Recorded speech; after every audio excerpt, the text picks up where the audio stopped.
Do you think immigration is a problem in your area? 2/3 of British people say no, not a problem at all. If you ask people, is immigration a problem nationally? 2/3 of people say, yes, it is. Actually, the truth is that we worry about it at this stage more than we need to. And if I may just make a point, coming back on what Douglas said, look, we've always been pretty good at this. Right from the very first Elizabeth, where there were all sorts of issues about Catholics coming into the country, she said, I will not make a window into the hearts and souls of men. Essentially, as long as you play by the rules, then everybody's welcome here, everybody contributes. And that's really been the way that we've always dealt with it, and that's why we are better at it than any other country, I would say, by the way, in the world. David Frost, I'd like to get your thoughts on what both Srila Flather and Douglas Murray said about the effects of hiring both skilled and less skilled immigrant workers in this country, both on the skills base of British-born workers and indeed on the countries from which the skilled immigrants come, which may see some of their most talented people disappear. Well, I think the first point is you can't talk about migration in isolation. You have to talk at the same time about the education system in this country and the welfare system. It's undoubtedly the case that in many parts of the country we have a welfare system that does not incentivize people to work. And that is why employers have been using migrants, because they have a stream of people who arrive at the factory door knocking on and saying, I'm prepared to work and I'm here ready to start now. I think that's the first one. The second is, on the education front, employers would say, you know, the deal with the state is that I pay my taxes and my employees pay their taxes for 11 years. And at the end of that, we expect young people to be able to, one, be able to read, second, to be able to write, and thirdly, have some work ethic. And there are far too many young people who don't have those skills. And therefore, again, I have a stream of migrants who are capable of doing that. So you have to tackle both, and the government has to keep its foot on the pedal with both welfare reform and education. Now, as regards drawing skills in from overseas, yes, I understand that it will be sucking out some nurses, for example, from Africa. But I would suggest that we live in a globalized world. We are moving goods and products around. We're moving services around the world every minute of every day. And I don't see why Labour, in a sense, should be any different from that. Srila Flather, I'd like to just get you to explain what you meant when you spoke in your opening remarks about abuses of the immigration system. What were you thinking of? I'm thinking about, I'll give you an example, which was given to me by actually somebody from the Ministry of Justice. There are Pakistanis who have 2 wives, both of whom they married in Pakistan. And they've been able to bring them here, and they're on benefits. I call that an abuse, because if you have, the marriages are made in Pakistan, and what is to stop them bringing 4? This is just one, but there are many abuses, especially on family reunification, and really that needs to be looked at. But I want to take issue with Trevor about him saying how the population is aging and there'll be a vacuum in Europe. Well, there won't be a vacuum in this country, because our population is due to rise, and it is rising. And if he will say, I'm now being an extremist, but half of the children born in 2009 were born to mothers born abroad. But the fact is, we are still below replacement level, which is 2.4. Our birth rate is something like 1.9 per woman. We're still a declining population. Let me just ask Douglas Murray one question, then I'm going to come to the audience. Douglas, you talked about the need for a unifying theme in any cohesive society. Is it your contention that immigrants somehow dilute that unifying theme?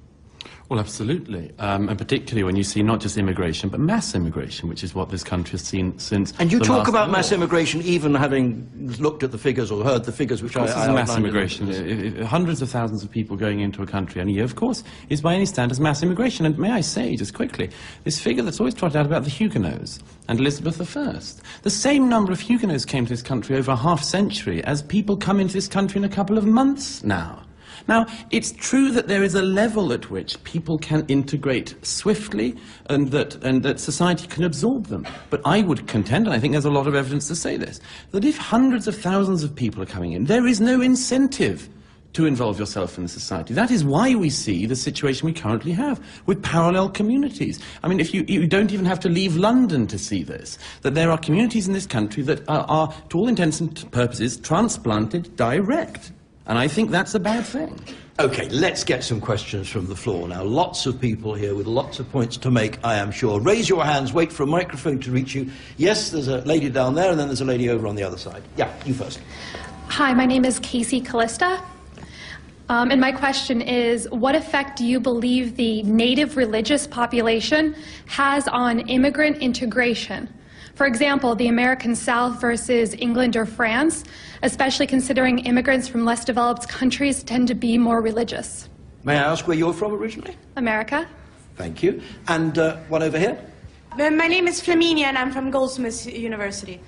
How much of these concerns over immigrants are generated by economic concerns, and how much is fear generated by the media discourse?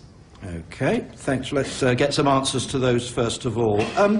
Trevor Phillips, native religious population, how important a factor do you believe that to be? Well, the impact of religion, this is controversial, but I would say, broadly speaking, it's beneficial. You have to bear in mind, of course, that British religiousness is quite different to anywhere else. I mean, in America, you have actual religion. What we have here is a sherry party called the Church of England. So it's not that difficult. There are other religions here as well. It's not that difficult to get on terms with it. But actually, 2 points. The revival of religious observance in this country has been led really dramatically by immigrant populations, particularly Africans and Filipino groups, who are particularly in the Catholic Church. And the second point I would make is that there's a lot of controversy often about faith schools.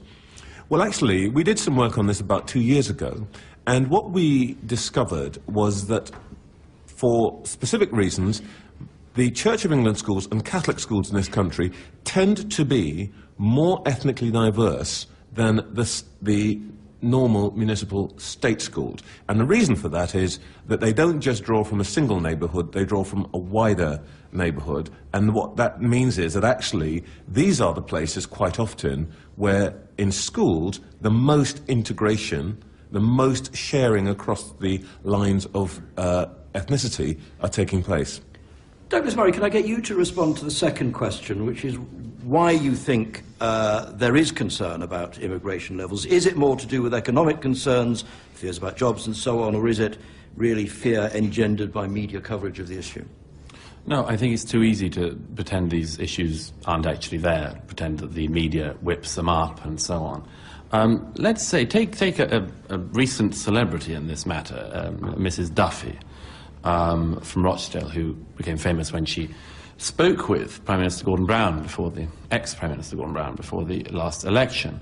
Mrs. Duffy complained that, or mentioned that her sons and grandchildren couldn't get jobs because of migrants coming into the area. Now, I would say that's not the interesting thing. What is interesting was that the trigger response to that from somebody who should know better was to label that woman a bigot. In that, you see the problem, which is that people in this country are aware of what immigration has brought. They notice the advantages they've got from immigration, but they also notice that there are downsides. But the moment they mention any of those downsides, the political class and anyone else squashes down them and says, if you were even to raise that, you'd be a bigot. This is the problem. Now, I think that, finally, there's a very... He didn't get re-elected. Trevor Phillips. Yeah, I don't think Gordon Brown... I think he didn't get re-elected for wrecking our economy till the end of time. I mean, I don't think it was directly the Mrs. Duffy case, but... Do you acknowledge, though, Douglas Murray, that there has been a shift over the last maybe 12 months or so in the preparedness of leading politicians now to start tackling this issue? No, because I think that the politicians have done a terrible mess over this one. Because they think the moment you sense it with them, whenever you discuss this matter, in private or in public with politicians of any party, They behave as though they are treading on eggshells. Because to a very great extent, their whole political careers, magnificent political careers, could be wrecked in a second if they got this one wrong.